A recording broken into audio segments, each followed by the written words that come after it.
The steel door slammed shut with a sound that echoed through cell block D like thunder. Every head turned toward the entrance. In prison, new arrivals meant only one thing: fresh meat. And Big Ray Davidson knew exactly how to handle fresh meat. Ray had owned this place for 3 solid years. At 6'4" and built like a linebacker, he didn't just walk through the corridors, he owned them. Guards looked the other way. Inmates scattered when they saw him coming. Even the toughest men in the block knew better than to meet his eyes. This was his kingdom, and everyone paid tribute one way or another. The new guy shuffled in wearing the standard orange jumpsuit that hung a bit loose on his frame. He looked completely out of place. Maybe in his early 50s, average height with reading glasses perched on his nose. His hair was graying at the temples, and he had the kind of face you'd see at a parent-teacher conference, not behind bars. He carried his bedding under one arm and a small bag of personal items in the other hand. Ray leaned back against the wall, arms crossed, watching. His crew gathered around him like sharks sensing blood in the water. They were already snickering, making comments under their breath. This was going to be easy. Too easy. The new inmate, his name was James Carter according to the whispers going around, was assigned to a cell 2 doors down from Ray's. He nodded politely to his cellmate, made his bed with careful precision, and sat down with a paperback book, just like that. No bravado, no trying to look tough. He just started reading. You see this guy? Ray's lieutenant, a wiry man named Snake, laughed. Looks like somebody's grandfather got lost on the way to the library. Ray didn't laugh. He was too busy calculating. In prison, you had to establish dominance fast, or you became a target yourself. And this Carter guy? He was practically wearing a sign that said victim. But something about the way he moved, the way he sat so calmly, bothered Ray in a way he couldn't quite explain. The first test came that afternoon in the yard. Ray made sure of it. He positioned himself near the weight bench where Carter had taken a seat on a concrete wall, still reading that same book. Ray walked over slowly, letting his shadow fall across the pages. "That's my spot," Ray said. His voice was flat, emotionless. That was the key. You didn't yell or get angry. You just stated facts, and people knew what happened when you stated facts. Carter looked up. His eyes were calm, almost gentle behind those reading glasses. "I apologize." "I didn't know." He stood up immediately, marking his page and moving to another spot without argument. The guys laughed. Easy. Too easy. But Ray felt that strange twinge again. Something wasn't right. The old man hadn't shown fear, he'd shown something else. Patience, maybe. Or was it pity? That thought made Ray's jaw clench. Over the next few days, Ray watched Carter settle into prison life. The man had a routine. He woke early, exercised quietly in his cell. Push-ups, sit-ups, stretches. He read constantly. He helped his cellmate fill out legal forms. He never raised his voice. He never started trouble. And he never ever looked scared. That was the problem. Everyone was scared of Ray. Fear was the currency that bought respect in this place. But Carter? He treated Ray like he was invisible. Not in a disrespectful way. More like Ray simply didn't register as a threat worth thinking about. It was insulting. Lunchtime on the 5th day, Ray decided to make his real move. The cafeteria was packed, loud with the clatter of trays and the buzz of hundreds of conversations. Carter was in line, holding his tray, waiting patiently like he was at some restaurant. Ray walked up behind him and, without warning, knocked the tray from his hands. Food splattered across the floor, beans, rice, and some mystery meat sliding in every direction. The cafeteria went silent. Every inmate knew what this meant.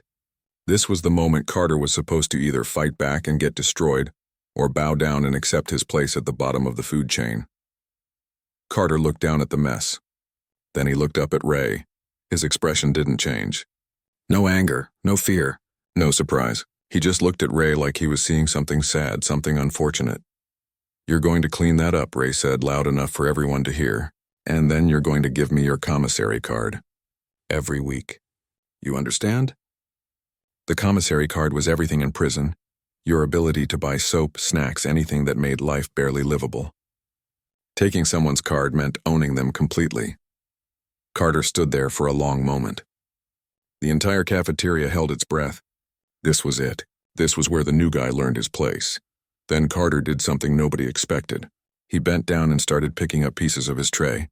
Methodically, calmly, like he was cleaning up after a picnic. He didn't argue, didn't curse, didn't fight.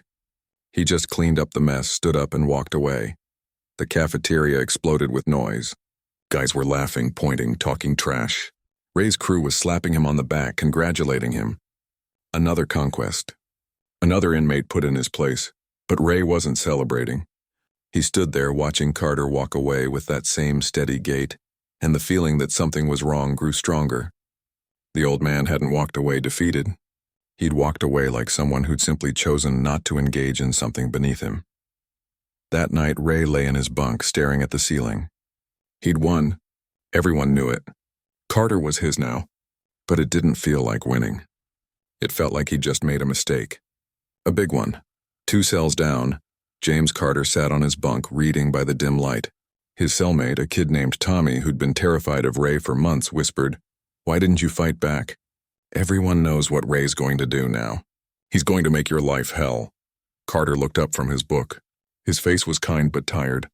Sometimes the strongest thing you can do is not fight. At least not yet. But he's going to keep coming after you. Carter nodded slowly. "I know. And when the time comes, I'll handle it. But violence should always be the last option, not the first." Tommy didn't understand. Nobody in Cell Block D would understand. They only knew one language here, the language of force and fear. But Carter had spoken other languages in other places. Languages most of these men couldn't even imagine. And Ray Davidson, the king of Cell Block D, was about to get an education he'd never forget. Ray couldn't let it go. That was the problem with being the top dog. You couldn't show weakness, not even for a second. And Carter's calm response to the cafeteria incident was eating at him like a slow poison. Every time an inmate whispered or laughed, Ray wondered if they were talking about how the old man had just walked away. How he hadn't begged, hadn't fought, hadn't done anything, so Ray did what he always did. He escalated. It started small. Carter's soap disappeared from the showers. His towel went missing. The book he'd been reading vanished from his cell. These were Ray's signature moves, little violations that reminded people who was in charge. Most inmates would complain, would show frustration, would give Ray the reaction he wanted. Carter just got new items from commissary and went about his day. Then Ray stepped it up. He spread the word that Carter was off limits to everyone except for harassment. No one could talk to him. No one could sit near him. Anyone caught being friendly with the old man would answer to Ray personally. In prison, isolation could break a man faster than any beating. By the end of the first week, Carter ate alone. He walked the yard alone. He sat in the common area alone with his books. And still, he seemed unbothered. He'd nod politely to people even when they ignored him. He'd say good morning to guards who barely acknowledged him. It was like the man lived in his own peaceful world that Ray couldn't touch. It drove Ray crazy. "I don't get it," Snake said one evening as they played cards in Ray's cell. "Why isn't he cracking?" "Everyone cracks." Ray slammed his cards down. "He'll crack. They all do. We just need to push harder." But there was doubt in his voice now, and Snake heard it. The next incident happened in the library. Carter spent a lot of time there, always reading or writing letters. Ray had his crew corner Carter between the shelves, demanding his commissary card again. Carter reached into his pocket, pulled out the card, and handed it over without a word. No argument, no resistance. "That's what I thought," Ray said, pocketing the card. But as he walked away, he heard Carter ask the librarian for a request form. The old man was just going to order another card like it was nothing. What Ray didn't see was what happened after he left. A young inmate named Tommy, the same kid who was Carter's cellmate, had been watching from the corner. Tommy was 19, in for a stupid mistake involving a stolen car. He was terrified of prison, terrified of Ray, terrified of everything. Later that night, Tommy sat on his bunk trying not to cry. Ray's crew had cornered him in the bathroom earlier, taking his shoes, good sneakers his mom had sent him. They'd pushed him around, laughed at him, made him feel small. It wasn't the first time. It wouldn't be the last. Carter climbed up to his own bunk and noticed Tommy's red eyes. "You okay, kid?" Tommy shook his head. He couldn't speak without his voice cracking. Carter climbed back down and sat on the edge of Tommy's bunk. He didn't ask what happened. He didn't need to. Instead, he just sat there, a quiet presence in the dark cell. "I can't do this," Tommy finally whispered. "I can't do 2 more years of this. Ray and his guys, they won't leave me alone." Carter was quiet for a moment. Then he said, "Let me see your face." Tommy had a bruise forming on his cheek where one of Ray's crew had shoved him into the wall. Carter examined it with gentle fingers, checking the bone structure underneath. His touch was careful, professional, like he'd done this before. "You'll be okay. Just keep ice on it when you can." Carter pulled out a spare shirt from his belongings and tore off a piece of fabric. "Here, wet this with cold water tonight. It'll help with the swelling." "Why are you being nice to me?" Tommy asked. "Everyone else just... No one helps anyone here." Carter smiled, but it was sad. That's exactly why someone should. Over the next few days, something strange started happening. Other inmates noticed Carter helping Tommy. They saw the old man sharing his food when Ray's crew stole Tommy's meals. They watched Carter teach Tommy how to fill out his appeal paperwork, explaining legal terms in simple language, and slowly, quietly, some of the other inmates started wondering. Who was this guy? Why wasn't he afraid? And why did he seem more interested in helping people than surviving? One of the guards, Officer Williams, started wondering too. Williams had been working at the prison for 15 years. He'd seen every type of inmate. The violent ones, the broken ones, the ones trying to reform, the ones who'd given up. But Carter didn't fit any category. Williams watched Carter in the yard one afternoon. The old man was doing exercises, not the typical prison workout of heavy lifting and showing off. These were different. Controlled movements. Stretches that looked almost like martial arts forms. Carter moved with a precision that seemed out of place. That evening, Williams did something he rarely did. He pulled Carter's file. The basics were there. James Carter, 52 years old, sentenced to 8 years for voluntary manslaughter. But the file was thin. Too thin. Most inmates had thick folders full of prior arrests, incident reports, history. Carter's file had almost nothing before his conviction. Williams frowned. Something was missing. He put the file back but made a mental note to dig deeper. Meanwhile, Ray was running out of patience. Nothing he did seemed to touch Carter.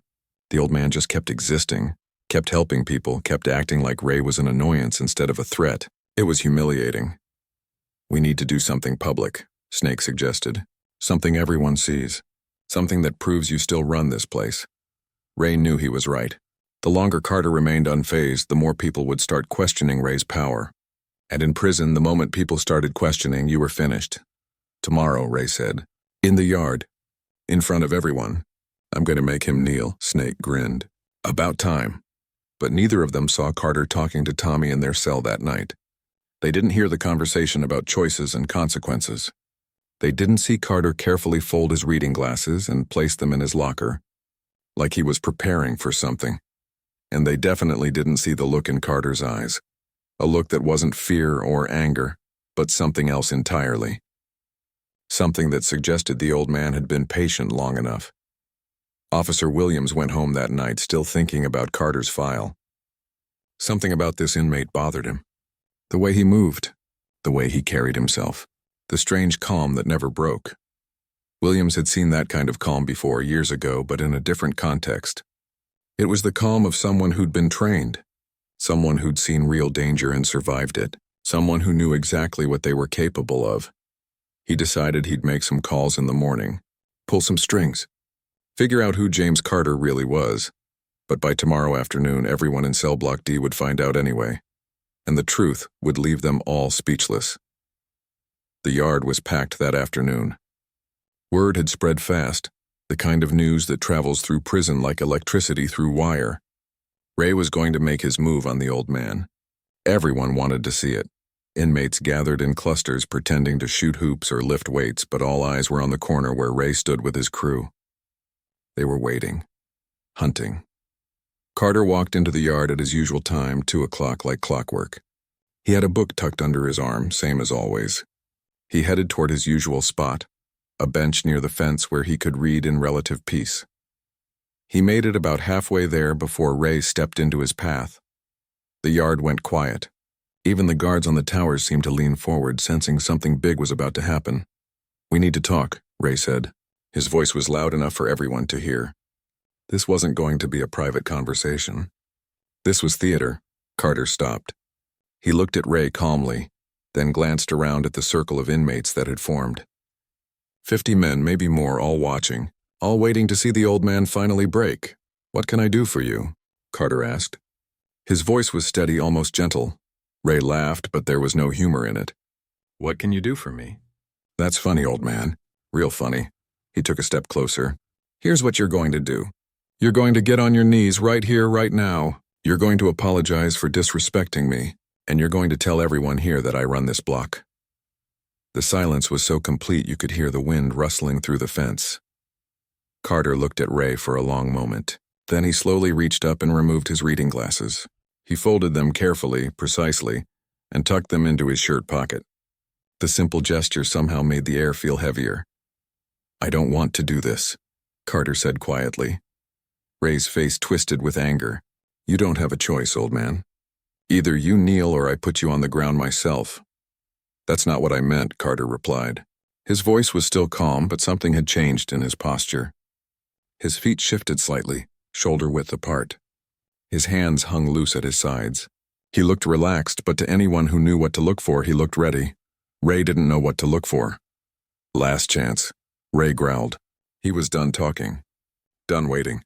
He'd built this moment up too much to back down now. His reputation depended on it. Carter just stood there waiting. Ray threw the first punch, a big, looping right hook that had put down dozens of men before. It was brutal, powerful, meant to end fights fast. It never landed. Carter moved. Not dramatically. Not with flash. He just moved. His body shifted 6 inches to the left and Ray's fist sailed past his ear. Before Ray could process what happened, Carter had stepped in close, his hand wrapping around Ray's extended arm. What happened next took less than 3 seconds. But everyone who watched would remember it for the rest of their lives. Carter didn't punch. Didn't kick. Didn't do anything that looked like fighting. He simply used Ray's own momentum against him, redirecting the bigger man's energy with a series of precise movements. Ray found himself spinning, off balance, his arm twisted at an angle that sent shooting pain through his shoulder. Carter guided him down, not with force but with control. Ray tried to resist, tried to use his strength, but it was like fighting water. Every move he made just put him in a worse position. Within seconds, he was face down on the concrete, his arm locked behind his back in a hold that made it impossible to move without dislocating his own shoulder. The entire yard was frozen in shock. Ray struggled, his face red with rage and embarrassment. He tried to push up with his free arm, but Carter applied just a slight bit more pressure to the hold, and Ray gasped in pain. "Stop fighting," Carter said quietly, his knee pressed lightly against Ray's back. "You're only going to hurt yourself. Get off me." Ray shouted, but his voice had lost its power. He sounded desperate now, scared even. "I will," Carter replied. "But you need to calm down first. I don't want to hurt you. I never wanted to hurt you." Ray stopped struggling, not because he gave up, but because he physically couldn't continue without tearing his own shoulder apart. He'd never felt so helpless in his life. The guards were running now, whistles blowing, boots pounding the concrete. Officer Williams was the first to arrive, his hand on his radio. "Let him go," Williams ordered, but his voice was more confused than commanding. He'd expected to break up a fight, not witness whatever this was. Carter immediately released Ray and stepped back, hands raised to show he meant no further threat. Ray scrambled to his feet, cradling his arm, his face a mixture of pain and humiliation. He looked around at the crowd, saw every inmate staring at him, and the reality of what just happened crashed down on him. He'd been beaten. No, worse than beaten, he'd been controlled, handled like a child throwing a tantrum. "Against the fence, both of you," Williams shouted, and both men complied. Carter moved smoothly, calmly. Ray stumbled, still in shock. As Williams called for backup, he studied Carter closely. The way the old man had moved, that wasn't prison fighting. That wasn't even street fighting. That was training. Serious professional training? Where'd you learn to do that? Williams asked. Carter met his eyes but said nothing. He didn't need to. The guards separated them, taking statements, going through the standard procedures. Ray was taken to medical to have his shoulder checked. The other inmates dispersed, but the whispers had already started. They'd spread through the entire prison by dinner time. Ray Davidson, the man who'd ruled Cell Block D for 3 years, had been taken down by a 52-year-old man with reading glasses. And the old man hadn't even thrown a punch. Back in his cell that evening, Tommy was waiting for Carter with wide eyes. Everyone's talking about what happened. "They're saying you destroyed Ray without even hitting him." Carter sat down on his bunk with a heavy sigh. He looked tired, older somehow. I didn't destroy anyone. I just stopped a situation from getting worse. But how did you do that? Where did you learn? It doesn't matter where I learned it, Carter interrupted gently. What matters is that I didn't want to use it. Violence should always be the last option, remember? Tommy nodded, but his mind was racing. Who was his cellmate? What had he done before prison? The old man wasn't just some random guy who got unlucky. There was a story here, a big one. Officer Williams thought the same thing as he finally sat down at his desk late that night. Carter's thin file was in front of him again, but this time Williams knew what to look for. He started making phone calls, reaching out to old contacts, asking the right questions. By midnight, he had his answer. And when he read the truth about James Carter's past, Williams actually leaned back in his chair and whispered, "Oh my God." The next morning, the information would start to spread. The truth about who Carter really was would make its way through the prison. And when Ray Davidson learned the reality of the man he'd been bullying for 2 weeks, he would understand just how lucky he was to still be walking. Because James Carter hadn't just spared him in that yard. He'd shown more mercy than Ray had shown anyone in years. Officer Williams didn't sleep that night. He sat at his kitchen table with a cup of coffee that had gone cold hours ago, staring at the documents spread out in front of him. Military records, commendation reports, newspaper articles. Each piece of information made the picture clearer and more unbelievable. James Carter wasn't just some random guy who'd made a mistake. He was a ghost. A genuine American hero that most people would never know existed. The military records told the first part of the story. Carter had enlisted at 18 and quickly distinguished himself. Within 3 years, he'd been selected for Special Forces training, the Green Berets. He'd passed one of the most brutal selection processes in the military, where most candidates washed out. Then came the deployments. Afghanistan twice, Iraq once, but those were just the official ones. Williams found references to other operations, classified missions in places that were redacted from the documents. Carter had spent over a decade doing things that would never make the news, protecting people who would never know his name. The commendations were staggering. A Silver Star for valor, 2 Bronze Stars, a Purple Heart from a mission that went wrong in ways the documents could only hint at. Carter had been wounded saving 3 members of his team from an ambush. He'd held off enemy fighters for 40 minutes while reinforcements arrived, despite taking shrapnel to his leg and shoulder. Williams rubbed his eyes. This man had been trained to handle the worst situations imaginable. Ray Davidson throwing a punch in a prison yard? That was probably like a hurricane to someone who'd survived tornadoes.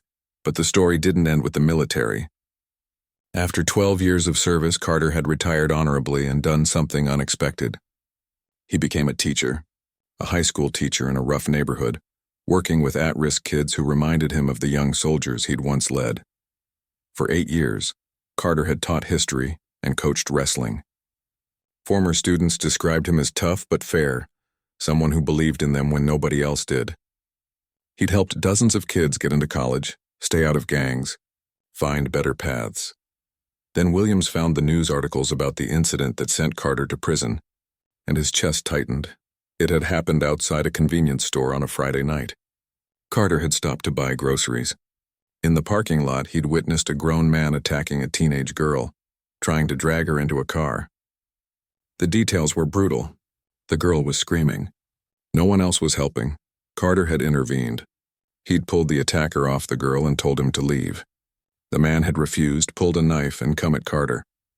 What happened next was described in the police report in clinical terms, but Williams could read between the lines. Carter had disarmed the attacker, and in the struggle, the man had died from his injuries. The girl had been saved. She was 17 on her way home from work. The attacker had a history of violence, including a previous conviction that should have kept him in prison but hadn't. Any reasonable person would call it self-defense. Defense of another, justifiable homicide. But the prosecutor had seen things differently. He'd argued that Carter, with his military training, had used excessive force. That he could have simply restrained the man instead of killing him. The trial had been ugly. Carter's lawyer had fought hard, but the prosecutor painted Carter as a trained killer who'd overreacted. The jury had been split. Eventually, Carter had accepted a plea deal, voluntary manslaughter, 8 years, to spare the teenage victim from having to testify and relive her trauma in court. Williams set down the last document and stared at the wall.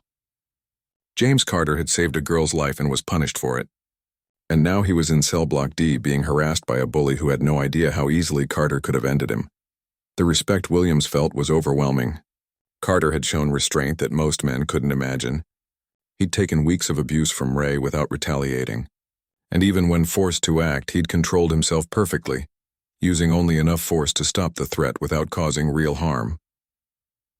Williams knew what he had to do. This information would spread through the prison whether he wanted it to or not. Better that people learned the truth properly than through distorted rumors. The next morning, Williams pulled aside the warden and several senior guards. He showed them what he'd found. The warden's reaction mirrored his own. Shock followed by deep respect, followed by concern about what would happen next.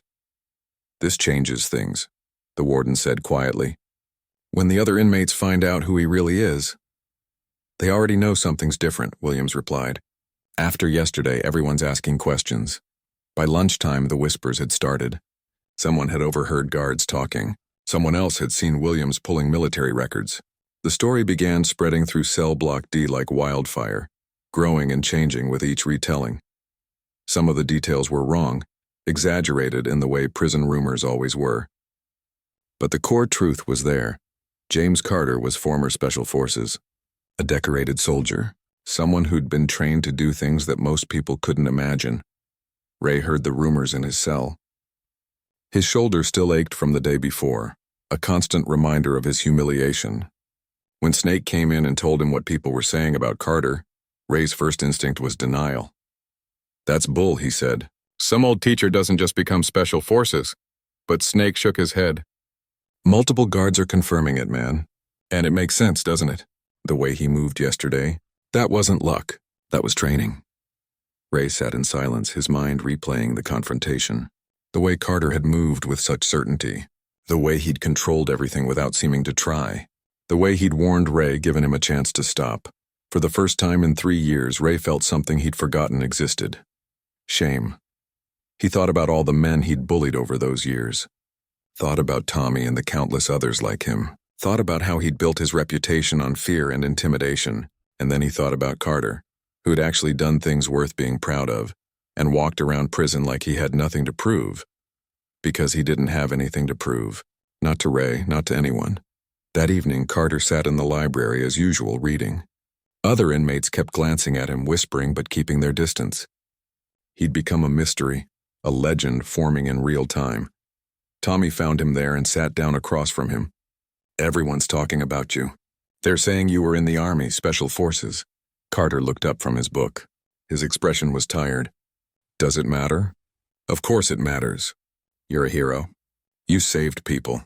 And you're in here because—" Tommy lowered his voice. "Because you saved someone and they punished you for it." Carter closed his book. "I'm not a hero, Tommy. I'm just a man who made choices and lived with the consequences. Same as everyone else in here, but it's not fair. Life rarely is," Carter said gently. "But we keep going anyway. We try to do right even when the world doesn't reward it, especially then."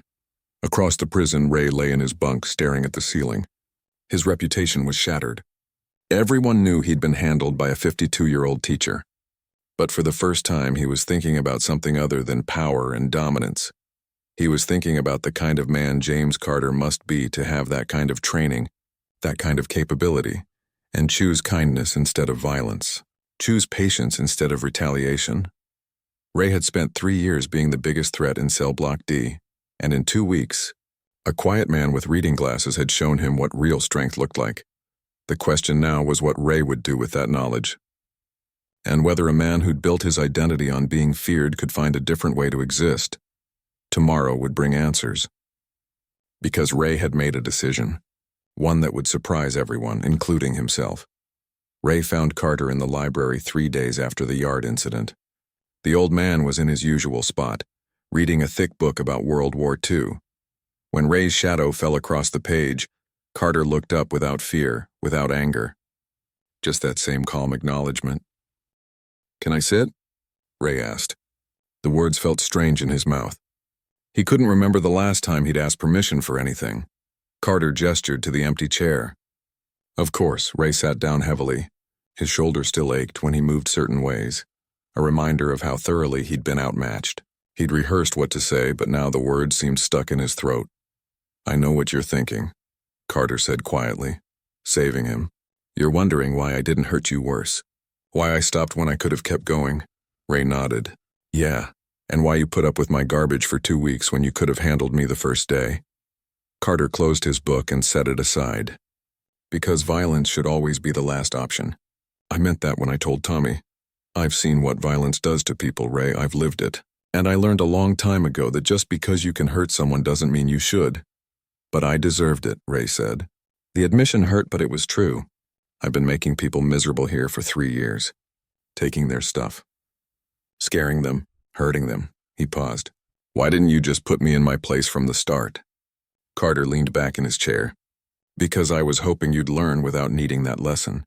I was hoping that maybe, if I didn't give you the fight you wanted, you'd eventually move on. That's not how things work in here. I know, but I had to try. Carter's voice was sad. In my experience, the moment you use violence, even justified violence, something changes. It becomes easier the next time. And the time after that. Pretty soon, it's your first solution instead of your last one. Ray thought about that. Thought about how he'd become the man he was. One small act of violence at a time, each one easier than the last until fear and intimidation were all he knew. I read about what happened to you, Ray said. Why you're in here. That's messed up, man. You saved that girl's life. Carter's jaw tightened slightly. The prosecutor didn't see it that way. The prosecutor was wrong. Ray's voice was firm. You did the right thing. And they punished you for it. Maybe. Or maybe I could have handled it differently. I think about that a lot. Carter looked out the library window at the yard beyond. But I can't change what happened. I can only control what I do now. How I treat people, whether I make this place a little better or a little worse. They sat in silence for a moment. Ray felt something unfamiliar working its way through his chest. Respect, yes, but also shame. And underneath it all, the faint stirring of something he'd thought was dead. Hope. I want to be different, Ray said finally. The words came out rough, uncertain. I don't know if I can be, but I want to try. Carter met his eyes. Then try. Start today. Start now. How? Same way you became who you are. One choice at a time. You made someone afraid. Make someone feel safe instead. You took something? Give something back. It's not complicated, Ray. It's just hard. Over the following weeks, something remarkable happened in cell block D. Ray started changing. Not overnight. Real change never worked that way, but gradually, steadily. He stopped taking commissary from weaker inmates. He stopped spreading fear. When his old crew tried to hassle someone, Ray told them to back off.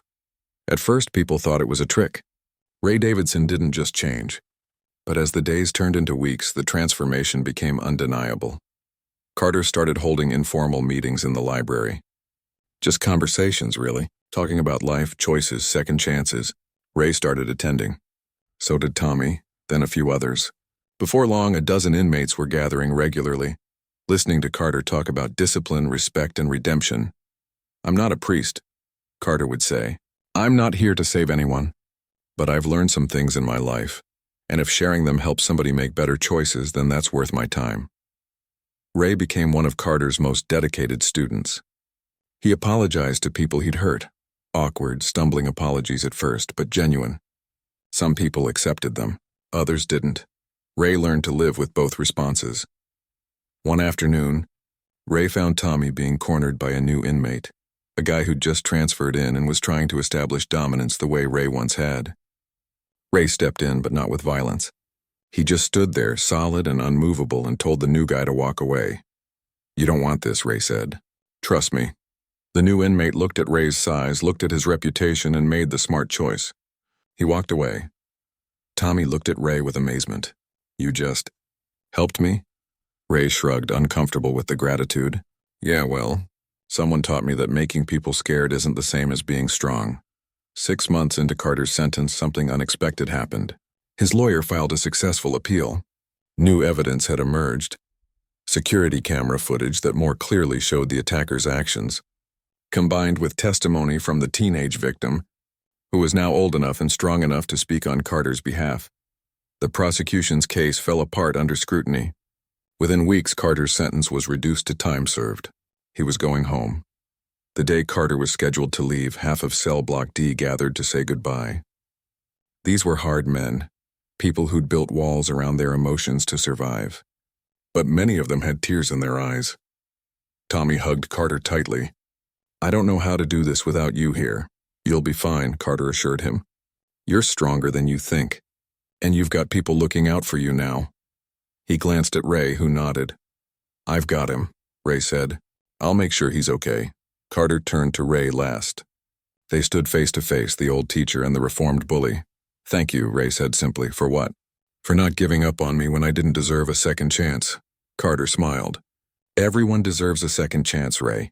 The question is what you do with it." They shook hands. And Ray felt the strength in Carter's grip. Not aggressive, just solid and sure. "Stay the course," Carter said. "Keep making the right choices. It gets easier." "What will you do out there?" Ray asked. "Same thing I did in here. Try to help people. Try to make things a little better." Carter picked up his small bag of belongings. "That's all any of us can do." Officer Williams escorted Carter to the exit.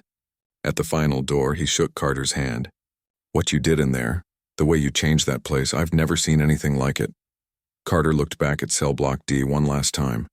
"I didn't change anything. I just reminded people that they could choose to be better. They did the hard work themselves." 3 years later, Ray was released on parole. He'd stayed the course just like Carter had told him to.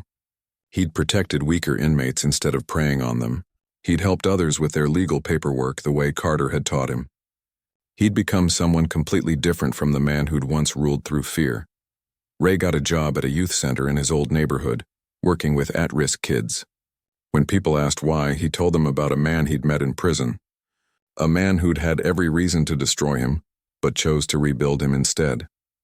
He never forgot the lesson Carter had taught him, that real strength wasn't about how much fear you could create. It was about how much grace you could show, how much patience you could maintain, how you treated people when you had the power to hurt them. And somewhere across the country, Carter was back in a classroom, teaching history to a new generation of students. Some of them were troubled, some were angry, some were scared. But Carter saw potential in all of them, because he'd learned something important during his time in Cell Block D. He'd learned that people could change, that the worst person you'd ever met might become the best, given the right example and the right chance. Sometimes the strongest thing a warrior could do wasn't fighting. It was showing mercy. It was choosing patience over violence. It was believing in someone's ability to change, even when they didn't believe in themselves. And that lesson rippled outward, touching lives in ways that could never be measured, changing the world one choice at a time.